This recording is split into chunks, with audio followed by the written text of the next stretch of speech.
Good morning. Welcome to the 2014 State of the Center presentation. I am John McDonald, the novice chairman of the Danforth Plant Science Center, and I really appreciate all of your being here.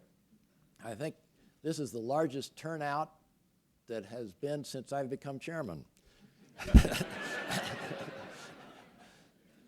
You know, when I became chairman several months ago, Jim Carrington and Tony Kuchan made a valiant effort to increase my literacy relative to plant science in general and the plant science that goes on in the Danforth Plant Science Center in particular. Actually, I should say they made a valiant effort to decrease my illiteracy in the subject. But in any case, what they did was they organized and facilitated 4 two-hour sessions for me with a number of the leading scientists, the leaders of the scientific support, and community outreach. And out of those sessions, I was really impressed by the sharp focus and the integration of the science research that goes on here. In each case, there was a lot of collaboration between labs within the Plant Science Center and actually with scientists outside of the center. And in each case, it was aimed at understanding the fundamental mechanisms that makes plants more productive and more survivable.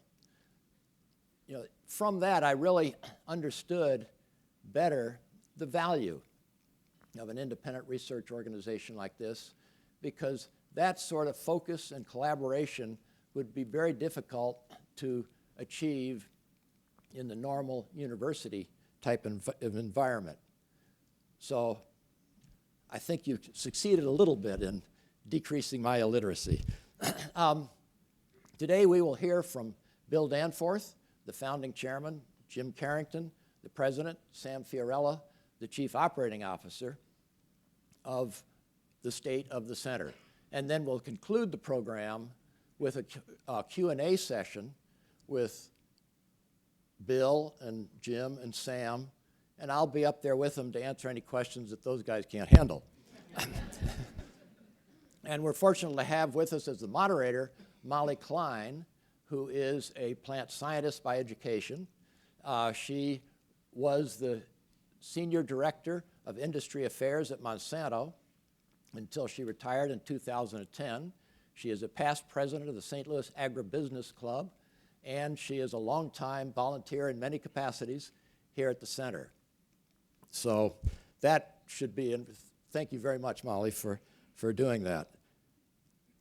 Now I would like to welcome to the podium the founding chairman of the Danforth Plant Science Center, Bill Danforth, who is my hero, mentor, and good friend. But I think many people today could say the same thing about Bill.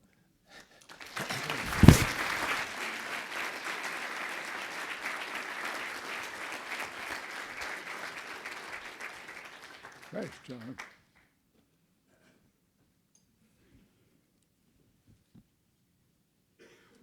Thanks, John, for the very generous introduction, and special thanks for taking on the chairmanship of this wonderful organization. You know, we couldn't have a better leader at this time. This is a very exciting time, in my view, for the Plant Science Center, but perhaps we couldn't have a better leader at any time in our history than John. But now it seems to me especially the potential benefits to human betterment from first-rate plant science seem unlimited. So I'm grateful to John, and I'm also grateful to all of you who are here today. When we started, I dreamed, perhaps romantically, that our center would be part of a major human adventure in the 21st century. We would try to make the most of the wonderful human desire to know how the world really works. In our case, how plants really work. This drive to understand, shaped through the ever more powerful modern offspring called science, can, in my view then, could help hold off potential environmental disaster and human starvation. In doing so, we hoped also to bring benefit and perhaps even little credit to our home community, St. Louis. Pursuing such goals is exhilarating for me, and I hoped it would be for others as well. But I worried science can seem esoteric and difficult to understand. Moreover, the benefits of better understanding can be delayed, even a decade or more, while results that are faster, such as immediately feeding people, even if not as game-changing, may seem more appealing to many donors. To really succeed, we would have to have world-class scientists and scientific leaders, volunteers, donors, facilities, wise decision makers, and a helpful local culture. Money and good luck. So I'm thrilled to see this wonderful crowd here today. I think it's the largest crowd I've ever seen at one of these events. And to be able to try to say to you how much the support and enthusiasm of talented friends, colleagues, scientists, and staff mean. I could not have, when we started the center, I just couldn't have expected that we would be as successful in February 2014 as we actually are. I didn't know that this building would be full, or dream that we would be preparing to start a new wing, or that we would have an endowment worth over $230 million, and annual gifts well over $1.5 million, and over 740 supporters, generous supporters. I didn't know that our science and scientific leaders would be world-class, as would our staff, or that Bridg Park would be successful. I didn't know we'd even have an Ag Innovation Showcase, which has been so great, or strong educational programs, or that our contributions in science and modern technologies would have advanced so rapidly that we would be in a leadership role as we are today. So thanks for getting us off to a good start, all of you here, plus others who can't be here. I hope you will not mind if I add a few other thoughts about the importance of our work. In my view, the world faces a serious challenge. It's different in magnitude from ever before. Humans in the past have suffered greatly from environmental problems. A decade ago, Gerard Diamond wrote Collapse: How Societies Choose or Fail to Succeed. In other words, they have a choice. An arresting book on ecological disasters in Easter Island, the Pitcairn Island chain, the Mayans, and the Norse in Greenland, all caught by unforeseen environmental change in which they failed to adapt. And why didn't they change and adapt? One, failure to perceive the problems. Two, failure to act after perceiving the problems, especially failure to act for selfish reasons. If I just keep doing what I'm doing, others may suffer, but my family will still be okay, at least for this generation. I'll add another reason, and that's two time horizons that are too short. We think in weeks when we should be thinking in decades. I imagine that such causes of error are always with humans, but today the risks are truly greater. Population has grown. I was born in 1926. Anyone beat that? I don't know. I was born in 1926 when the world's population was about 2 billion, having doubled in the previous century. Today, it's about 7.15 billion. 3.5 times as many as when I joined the human race. And the numbers continue to grow. And rapid use of resources. As meat eating has spread, each person needs much more land, more water, more energy, and more fertilizer just to eat. In addition, with the help of science and technology, we humans now consume more resources as we pursue our dreams. We can fly to California or Beijing or Paris. We can reclaim petroleum and coal buried for centuries, extract the energy, and use it to drive to Schnucks and buy blueberries when the outside temperatures are below zero. We can build massive bridges and tunnels. We can transform mountains into ski resorts with hot food and warm buildings. No one knows what the carrying capacity of the world is, but no one thinks it's infinite. Humans, like all living things, are dependent on a supportive environment for survival. In the past, when environments have collapsed, those affected have died or moved on, while the rest of the world hardly noticed. But now there's so many of us with so much power, we can change the environment of the whole world all at once. We can't run away to the moon or to Mars. Edward Gibbon, author of The Decline and Fall of the Roman Empire, is often quoted as pointing out that history registers the crimes, follies, and misfortunes of humankind. I doubt if any of us would disagree or would add or could not add chapter and verse, but we might not sound so pessimistic.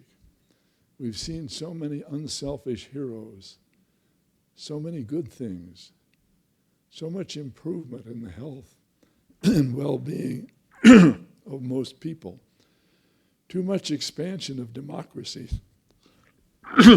and freedom and learning, and you can add your own things to the list. These wonders have come to us because of deeper understanding of how the world really works. Insights gained slowly and painfully over centuries of trial and error.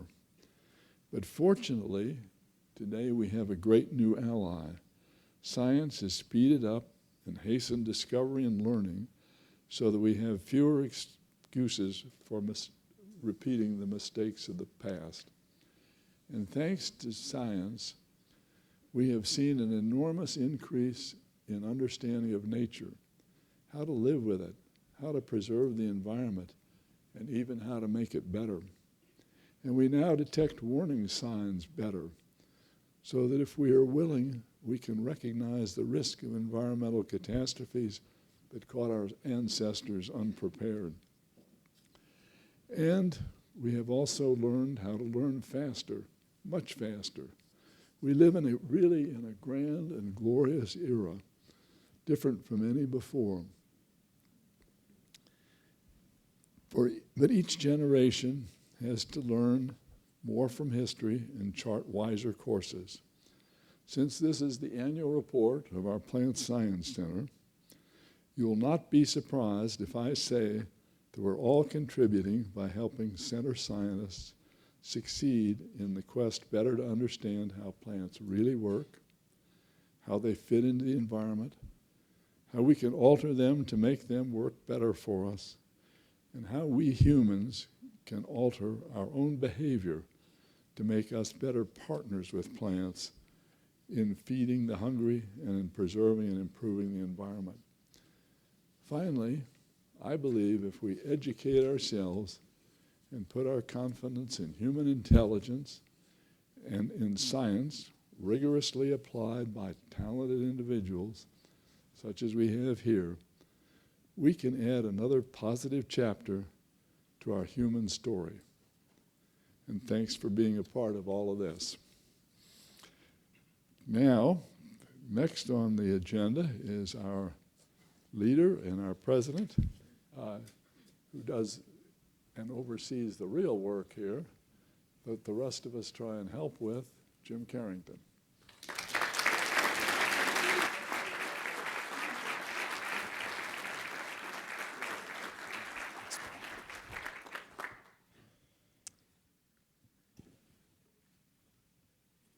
Thank you very much, Dr. Danforth. Oh, wow, this is a big crowd. Thank you all for coming. Hadn't seen it from this view yet. Dr. Danforth just presented why the Danforth Center is here, in a very elegant way, I might add. My goal for the next few minutes is to communicate what we're doing and where we're heading. I want to start by revisiting something that I showed last year. This is the Danforth Center Discovery and Impact Flywheel. This helps us visualize and understand the critical components necessary for the center to deliver the outcomes we desire. Those outcomes are indicated in the middle, and if they occur, then we're doing our job to improve the region, the nation, and the world. We'll see crops that produce more, that grow with less water, less fertilizer, and we'll see agriculture that has a lower environmental impact. We'll see innovation that catalyzes growth of our plant science-based industries, and we'll produce scientists to solve the next generation of problems. Note, importantly, that the flywheel, for it to start turning, depends on our generous donors, many of whom are here today. Our donors provide essential funding to build critical facilities and to recruit and hire and equip talented scientists. Our scientists identify important problems to address and then secure grant funding to solve those problems. In 2013, our scientists were very productive. They brought in $12 million in competitive grant funding to pay for projects to understand things like the mechanisms of defense against diseases. They figured out how to increase the energy content in bioenergy crops, and they figured out ways and tested ways to increase the productivity of staple crops both here and abroad. They published 89 peer-reviewed articles. They filed 7 U.S. and international patent applications, and based on those and prior technologies, we either closed or maintained technology licensing deals for 9 of those technologies to for-profit companies. These are all great things. But for the rest of this presentation, I want to drill in really on 2 topics. First, I want to review progress that we've made over the past several years in delivering on that last outcome listed up on this slide. That is training the next generation of plant scientists. And then I want to review some of the strategic investments we're making in people and facilities to take the Danforth Center to the next level, to accelerate these outcomes, and to increase our impact. Now, considering its importance, we don't talk nearly enough about what we do to train plant scientists. Training infuses everything that we do here. Training is embedded in all of our research programs. Trainees come to the center at all levels: postdoctoral, graduate student, undergraduate, even K through 12. And they come from all around the world. Since inception, and these are really important numbers to us. Since inception, we've had 504 trainees from 46 countries. Those countries are highlighted here. Currently, we have 53 postdoctoral trainees and graduate students from 23 countries.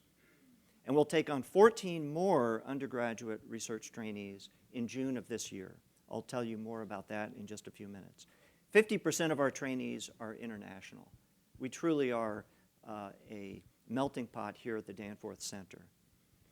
Postdoctoral trainees, as many of you know, are at the core of our research enterprise. They do a large amount of the research, and in turn, they take major steps in their careers through developing a research portfolio, through developing their grant-getting skills, their communication skills, their interdisciplinary and management skills.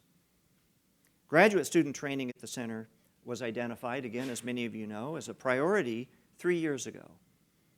We strengthened, since that time, our affiliations with partner universities. We've devoted considerable resources to both recruiting students, PhD students, and funding their stipends.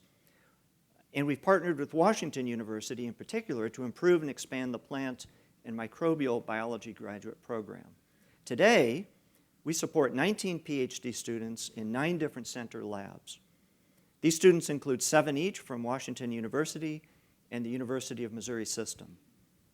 With recent gifts to the center and to Washington University, we're committed to growing graduate education. And I want to recognize the great work that Jim Heumann and Tony Kuchan, two in particular here at the center, are doing to make this happen. Undergraduate training is thriving at the center. Again, you might not know about the breadth and depth of the training that we do, but undergraduate training is a real important piece. Our National Science Foundation funded Research Experience for Undergraduates, or REU program, which is led by Sona Pandey and Tom Smith, was recently renewed with a $750,000 grant from the National Science Foundation as it enters its 12th year. We support 14 to 16 students through a 10-week intensive summer research experience, which also includes training in scientific writing, oral presentation, and research integrity. Now for the numbers. We've had 162 interns since NSF began funding in 2003. It's become a highly competitive program. Among the 167 applicants from 37 states just last year, we'll have more this year, only 16, that is 9%, were admitted to the program. It's highly competitive. And it's a diverse program. In the past 3 years, 57% of our students were from research-limited colleges and universities. 35 were from underrepresented groups. Remarkably, our summer interns have co-authored 13 peer-reviewed scientific publications with their Danforth Center mentors since 2009. That's a big achievement. That would be a big achievement for me in my lab.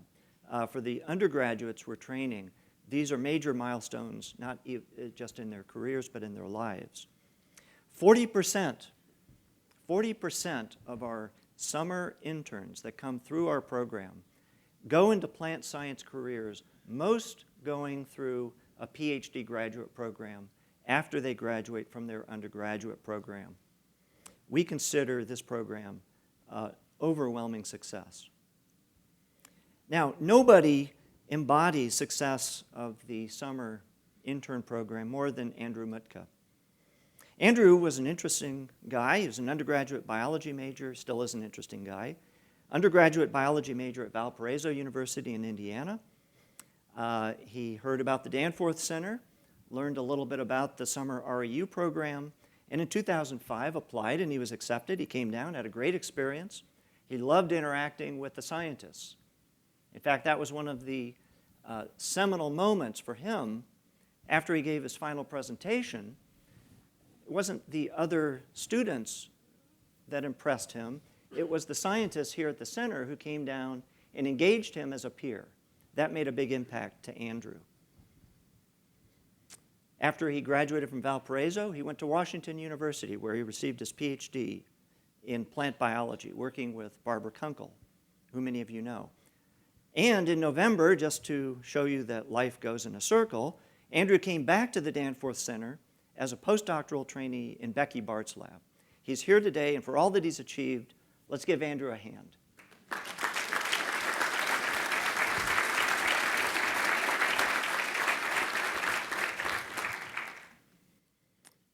We're even engaging high schoolers in real research at the center.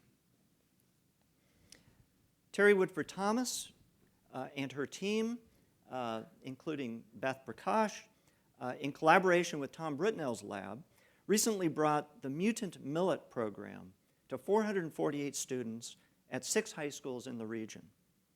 Mutant Millets uses the students in a crowdsourcing way in their classrooms to identify, characterize, and catalog new variants or mutants of millet. These then go back to the Britnell lab, and they use them for their full-time research. It's a spectacular program that gets students engaged in real science, doing real measurements, doing real critical thinking, and it actually matters to the projects that are going on here at the center. I hope you'll will agree that the Danforth Center is making measurable progress in training young scientists. But doing so, as we as well as achieving the other desired outcomes. In doing so, we need to make investments, strategic investments in our scientists and in our facilities. Creating best-in-class facilities and strengthening our scientific staff, in fact, are our two top strategic priorities. We're thrilled, therefore, that we were successful in hiring 4 new PIs over the past year. They've all joined since, or over the past 5 months. They are Dan Chitwood, Becky Bart, Chris Topp, and Toby Kellogg. They're not all here today. One of them's in Africa. I think the other 3 are here. But for those that are here, if you're on this slide, please stand up and let's congratulate you for coming to the center.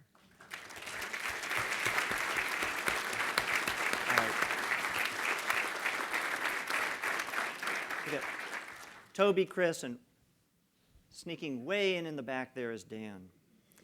This is a highly collaborative group that strengthens our work using high-throughput technologies, computation, and genetics to understand the basis for important crop traits, the crop traits like seed and fruit size and quality, leaf shape, properties like roots, root growth, root structure, root function.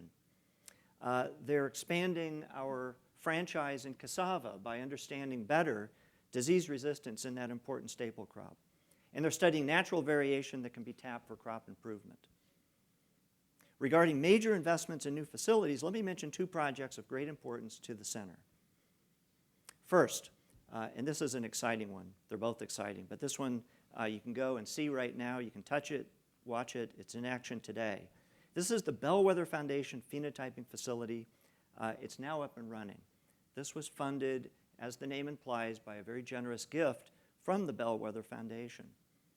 Again, we thank John Wolf and the board for seeing the vision that we saw to put this in place.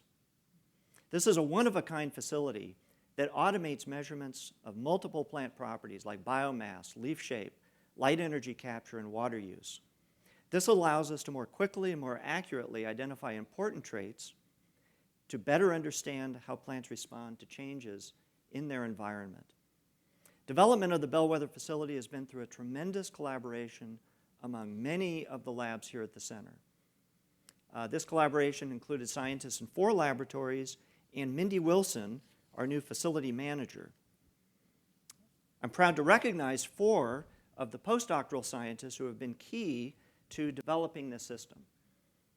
And I'm not sure you fully appreciate what I mean when I say develop the system. This was a beast of a machine, set of machines, that had to be tamed. The taming process took a lot of creativity. A lot of us had to become engineers. It required asking the right questions that the manufacturers didn't tell us we needed to ask.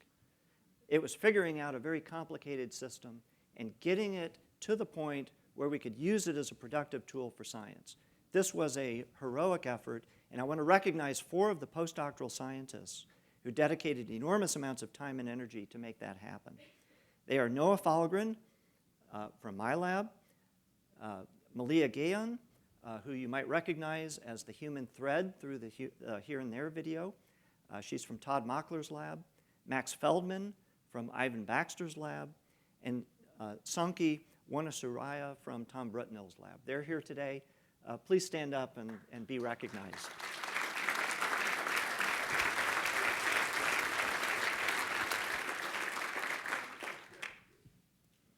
Finally, as most of you know, we've initiated a significant expansion of the Danforth Center.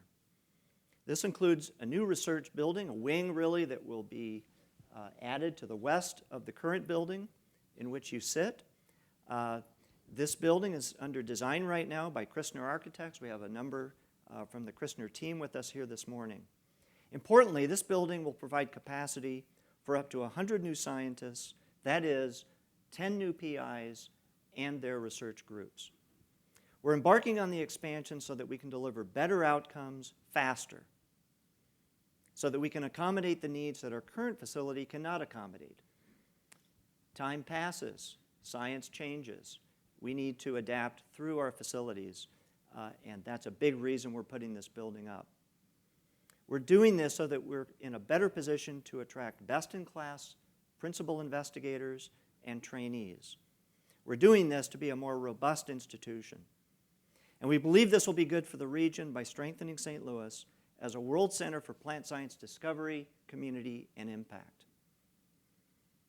I hope you agree, and I ask for your support as we move forward. For that expansion project, we're going to need it. With that, I want to call up Sam Fiorello, our next speaker. Sam is our Senior Vice President, Chief Operating Officer, and President of Bridg Park. Sam? Thanks, Jim.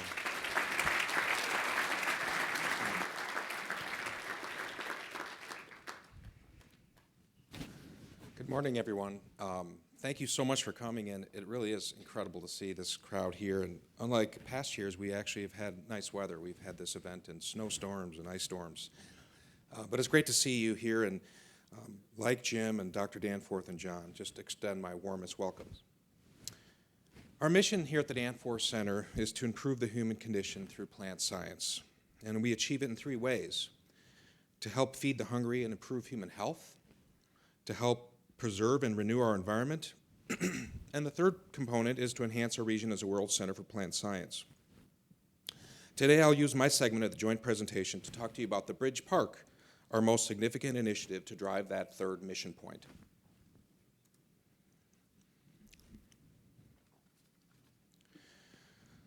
One of the things that we learned early on in our effort to understand what it takes to create a successful research park is that if you look at it simply as a real estate play, you're destined to failure. In other words, if you think build labs and they will come, you will fail.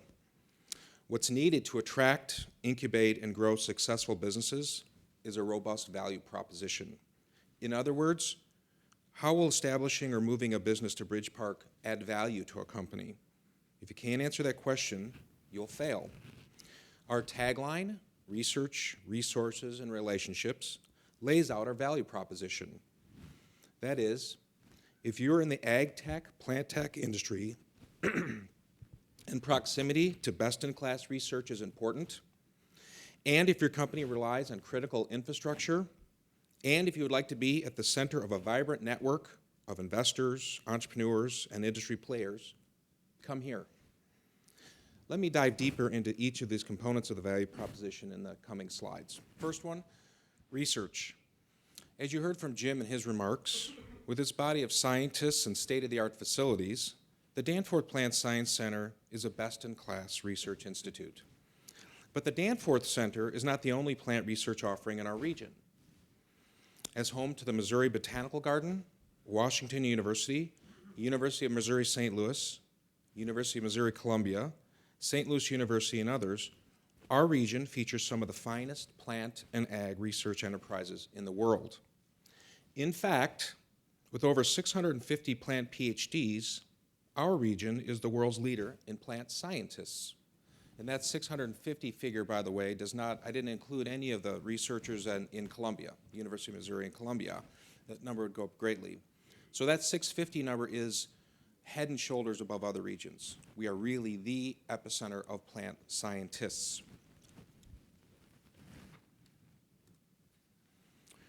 Resources. Jim talked to you a little bit about this, some of our resources.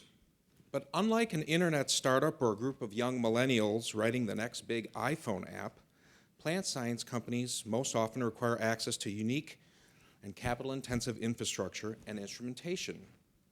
Not only are these facilities expensive to build and maintain, they require very specialized and highly trained individuals to run them.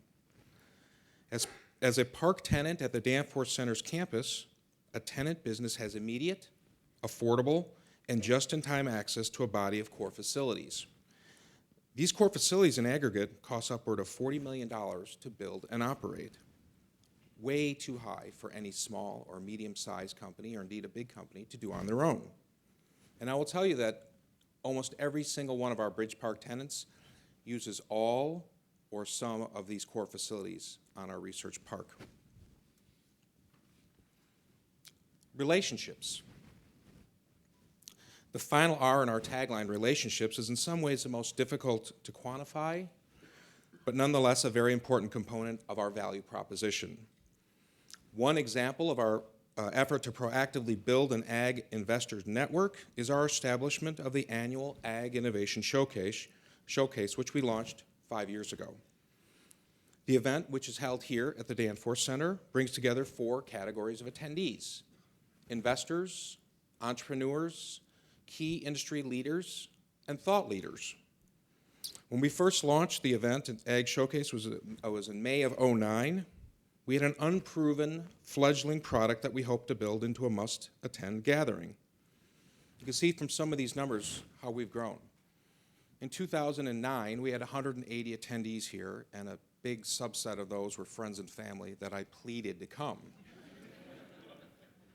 We scheduled that 2009 event the same day as the opening of the big bio conference, which was thousands and thousands of people.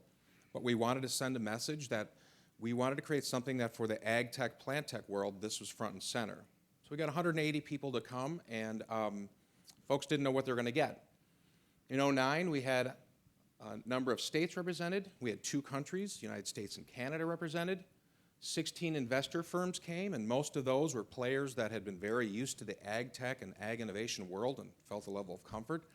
Many of the big names that you hear about, the East and West Coast, Silicon Valley, VC firms didn't attend. They just didn't know what the heck ag was. There were 19 ag companies represented, 27 entrepreneurs, and then some professional services. Last year, 2013, our 5th installment, you could see our attendance was 335. 335, and there would have been more, but we cap it because we want to hold it here, and that's the capacity, and we want to keep it small and intimate. This event has grown into something where it's invitation only. We get to choose who comes. We get to choose the right folks from the right enterprises to make sure that it's a robust gathering. We've had 11 countries represented last year, up from 2. 46 investor firms represented. Firms like Kleiner Perkins and the Venrocks and the big, again, East and West Coast investment firms that 5 years ago would never have thought to waste their time at an ag investor event.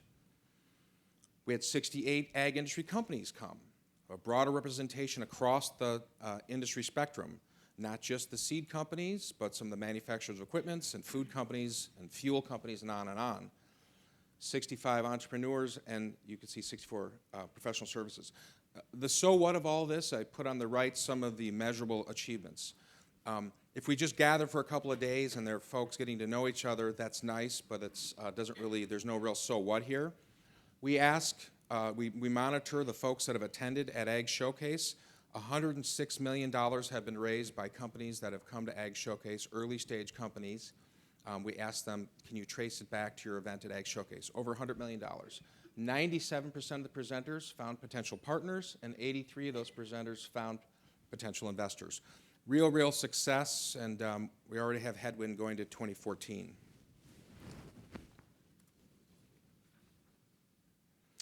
For the Bridg Park, the so what of all these efforts are these. The first building, what has been designed, is a 3-building research park opened in June of '09.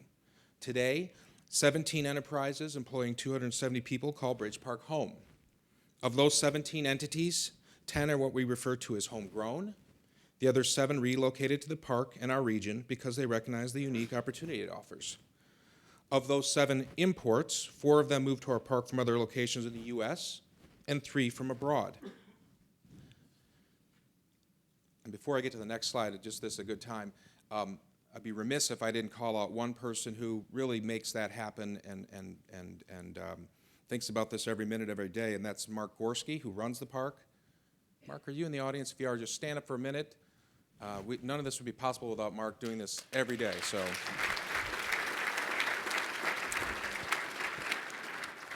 So these successes, our successes, are Mark's successes. Let me give you a deep dive quickly into some examples of Bridg Park tenants. The next couple of slides, I'd like to highlight some of the growth and successes in 2013 of 4 of our Bridg Park tenants. First is New Leaf Symbiotics, which established a presence in Bridg a little over a year ago. The New Leaf founders, Tom Larita and Steve Kahn, are from Camden, Maine and Boston, Mass, respectively. In fact, they still commute back and forth. Steve and Tom are 2012 Ag Showcase presenting company alums. They closed their initial round of financing in January of 2013. They acquired another Bridg tenant, Intuitive Genomics, in the fourth quarter of last year and are expected to double their staff in 2014 and treble their footprint at Bridg. Next company is Sci-Myco. Sci-Myco's founders, the Malhotra family, are from Delhi, India, and are 2011 Ag Showcase presenting company alums. 2013, Sci-Myco shipped the first products that they produced at Bridg. This was a product-producing, revenue-generating company. They're launching this year a 14-state soybean field trial with a major significant partner. They expect revenues to reach nearly $20 million in 2016. They're expanding the size of their Bridg Park space and adding research staff. Next company to highlight is Mogene. Mogene is an example of a homegrown company established by former Monsanto and Washington University researchers. Last year, Mogene was awarded a $1.5 million grant from the Department of Energy to further their work. They added 3 new researchers in the last 3 months. They're expanding their footprint at Bridg, and they're seeing significant annual growth in core business of gene sequencing. Finally, I'd like to highlight Conagen. Conagen was founded by then Danforth Center investigator Oliver Yu in 2010. Conagen is funded by Chinese investors and focuses on the production of high-value plant compounds for food, nutrition, pharmaceutical, and industrial applications. Conagen in the last couple of years has grown from 5 to 15 employees. They anticipate doubling their Bridg Park footprint in 2014, and just recently they signed a joint venture collaborative deal with a global flavors and fragrance producer. We look forward to continued successes and growth from all 4 of these companies and all of our companies in the Bridg Park community. Finally, I want to leave you all with this message. An entity like the Bridg Park's results are easier to measure, companies, jobs, investments, etc., than those of a research institute like the Danforth Center. Therefore, in many ways, I have an easier job than Jim during these State of the Center addresses. However, if I leave you with one takeaway message from my portion of this morning's address, it should be this. Without a well-funded, well-staffed Danforth Center, the Bridg Park would have a vastly diminished value proposition. In other words, there would be no Bridg Park without a Danforth Center. Again, thank you all for coming, and look forward to the next session of this presentation.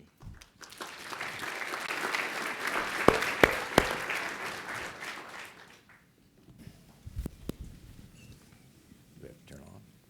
No. Okay. Hello, everyone. I'm Molly Klein, and it's a real honor and a privilege to be seated here with the leadership of the Donald Danforth Plant Science Center. It's also very rewarding as a community member to be engaged in volunteer activities at the center and to also be an advocate for plant science and agriculture. And as a plant scientist, I really marvel at listening, as I'm sure all of us did, at the great results and state of the center in 2014. And I can't help but feel some hometown St. Louis pride that the world-class Plant Science Research Institute of the Danforth Center is located right here in our backyard. And I was thinking on the way over this morning that since it's Olympic time, if the Danforth Center were in the Olympics of science, you already would have taken many gold. So we have you captive for the rest of our program this morning, and we'd like to have a little more dialogue with you. And so I have some questions, and I'm going to just direct them to you as a panel and answer as you see fit. So today, as you've already mentioned, we have a nearly full auditorium with us. What can individuals from the public, such as those with us today, do to help the Danforth Center make an impact?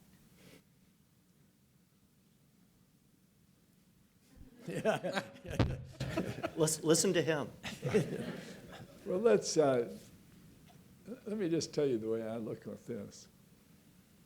You know, the Danforth Center is here because St. Louis was the right place to start it. Not everything was here, but we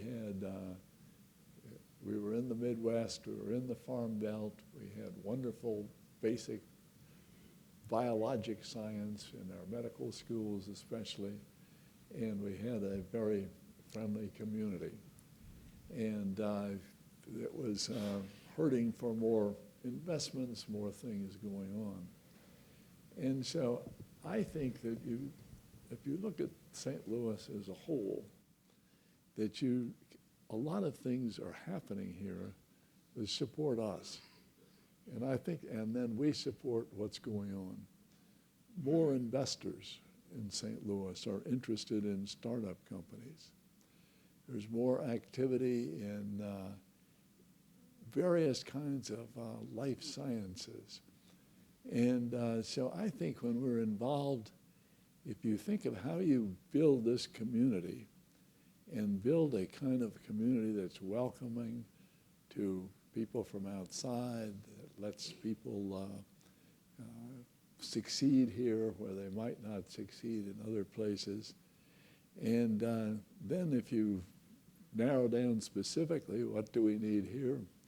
We need what we've always needed here. First place, we need friends, we need volunteers, we need people who will explain to the rest of the community what we're doing, because we want to get everybody excited that we can about what we're doing here. And we need donors. We need people who will fund the next steps, because sophisticated research is expensive. I wish it weren't, but it is. And if it takes a fair amount of money to build these facilities and have all these exciting things going on.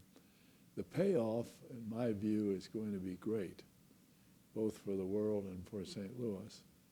But getting there is always one step at a time, one step that may not look as spectacular as you want, but we're moving at a great rate, and we want to keep it up. Thank you, Dr. Danforth. Well, we heard a lot this morning about world-class scientists, getting world-class scientists, and training young people and youth. So for the Danforth Center to be best in class, we need the best scientists. What do you do specifically to attract these scientists and keep them here? All right, I'll take that one. It's not like I haven't been thinking about attracting scientists. In fact, there's not a more important job that I do than building the scientific talent here at the center. Everything follows on from having good scientists here at the center. Take that out of the equation, the whole system becomes much weaker. So let's talk about recruiting at the PI level. We just did this last year. We hired 4. We'll probably hire another one this year to replace some retirement. When we go out, we look for a certain type of scientist. We look for someone who's collaborative. We look for somebody who's doing something technologically innovative that will, if brought here, will make everybody else better. That's a real important feature. We're looking for people who are competitive and who are addressing important problems that speak to the mission of the Danforth Center. It can be fundamental, basic plant biology, but they need to show, and we look for connections between that and taking it out to the field, or building a company out of it, or taking it somewhere down the road, connecting it with others here at the center. So that's what we're looking for. How do we recruit them here? You try to bring them in groups. That's a little secret. I don't think I've ever talked with Dan and Chris and Toby about this. But the best recruiters of scientists to come to the center are other peers that we're recruiting. They come in as a cohort. They start talking immediately about what could happen. And we embrace that. So we look for cohorts who are complementary and who complement what we do here. We look for people who already have a great network. Because when we bring a scientist here who has an established network around the world, we don't just get one person, we get their whole network. So these are just some of the things that we look for. We have to resource them. So of course we have to pay them competitively. We have to set them up competitively. Again, that's very expensive in some cases. And we have to provide a resource here. Sam mentioned a bit, I mentioned some, the technical facilities here. Scientists need to be able to plug in. They don't want to have to build everything that they need. If we can provide the infrastructure, this wonderful facility, that helps attract people. For the trainees, there's one secret: get better PIs and you'll get better trainees. If I were a young new scientist, I'd certainly want to apply here. I'll say that. Oh, thanks. www.danforthcenter.org. You can apply. Since the first installment of Ag Showcase in 2009, how have attitudes changed, if any, toward agricultural innovation as an area that investors and entrepreneurs should pay special attention to? That's a great question. You saw some of the metrics from Showcase, but sort of more anecdotal things that I think will help paint a picture. One last year, we selected 17 business plans to present, but we had record number of submissions. So we're able to really find the best of the best. There were well over 100 submissions from around the world. So the deal flow that we're seeing is going up. Investors are, again, that never would have thought of ag as an asset class or an opportunity are now coming. In fact, I was telling Dr. Danforth, Mark Wrighton had a couple of WashU alums in town a couple of weeks ago. They're serial entrepreneurs. They now work for a venture capital firm in Chicago.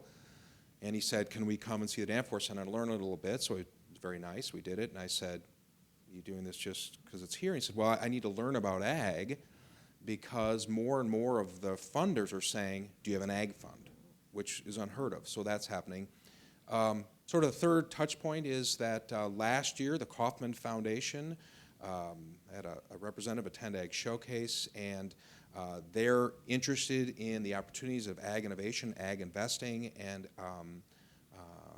white papers being put together now will be published in the next weeks, maybe a month, on looking at this as an opportunity in a growing asset class and entrepreneurial space class. So real big, just in 5 years, big change from little known to sort of sidecar to more and more demand pull and resources out there. And that'll be in June again this year? The Ag Showcase? Yes. September. Or September. Yeah, Okay. September 10th through 12th, and yeah. All right, well, I'm glad bio has a little competitor, if you will, that can focus Yes. on agriculture, so thanks Yeah. for that, Sam. Thanks. We heard about all the achievements, but if you could just boil that down to maybe the top 2 or 3 achievements of which you're most proud for this year? Well, I'll start. Getting a great successor to Dr. Danforth and John McDonnell, that was a big achievement. Well, scientifically, I'll give you a couple that I consider real major milestones. Toni Kuchon, many of you have heard Toni. She's invented some technology, again with collaborators here at the center, to make jet fuel in camelina plants, in particular in the seeds of camelina plants. Now, she's got technology that can make things called cyclic hydrocarbons. John, you should know what cyclic hydrocarbons are because it's a major it's a major component of jet fuel. Okay. It's what I believe you. it's what makes jet fuel really, really explosive. If we can produce large quantities of cyclic hydrocarbons in a plant source, the prospects of plants as a source of jet fuel goes way up. That was a big breakthrough. Sona Pandi had some really interesting findings this year, discovering some proteins that control how big plants grow, and in particular, how big the seeds get. Now, if you can make bigger seeds, there's all kinds of applications for that, not to mention food crops and other applications where you need seed. Those are two highlights. A third one I'll end with this one.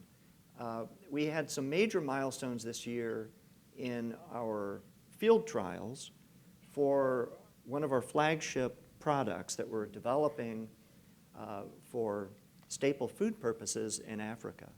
That's more productive cassava that's virus resistant. We achieved several multi-location field trials this year, some of which are called trait selection trials. These are trials that we're going to narrow down, that we are narrowing down, that one line that we're going to pick to be the product that ultimately will be disseminated. So a lot of progress with those field trials. That's being done with extensive collaboration between a lot of Danforth scientists here. The team is led by Nigel Taylor with great support and collaboration from the International Institute for Crop Improvement led by Paul Anderson. That's in collaboration with two institutions in Africa, one in Uganda and one in Kenya. So those are three highlights. Wow, no small task whatsoever. I think we can have one more question here. What role do you all see for plant science and life science generally in fully transforming our region from its former industrial status to a great 21st century city? I'm only supposed to answer questions that none of the others can. But I'll start on this one. Coming from part of that industrial heritage of St. Louis, the 21st century is plant science, medical science is the future of St. Louis. I mean, as Bill indicated, we have great research engines here, including the Plant Science Center, Washington U, St. Louis U, and other institutions. And all we have to do is take that research and translate it into commercial products. And there's a whole group of us, many of whom are here today, that have been working on trying to do that. St. Louis went from being fur trading to going into shoes, as they say, then going into booze, and then aircraft. And those are all different eras. I mean, not that we don't have some of those still here, but the real future, the growth of this region, I firmly believe is going to be around the medical and plant sciences, because that's where we have a real leg up, especially in the plant sciences. I mean, the Plant Science Center here is world class. And as Sam pointed out, we have more plant scientists in St. Louis, and I don't think you even counted the Monsanto people in that 650 figure. Maybe you did. I think it is. I think they're in there, Okay, John, yeah. but more than anywhere else in the world. So we've got the engine to make it into a major industry here, and I think we're well on our way to do it. So the brain trust is unbelievable. It is. What a resource. Well, I'd like to thank all of you, Sam, John, Jim, Dr. Danforth, and with that, would like to turn it over to you, Jim, to make concluding remarks for this morning. Well, first of all, thank you, Molly, You're for doing welcome. this. Molly's been a great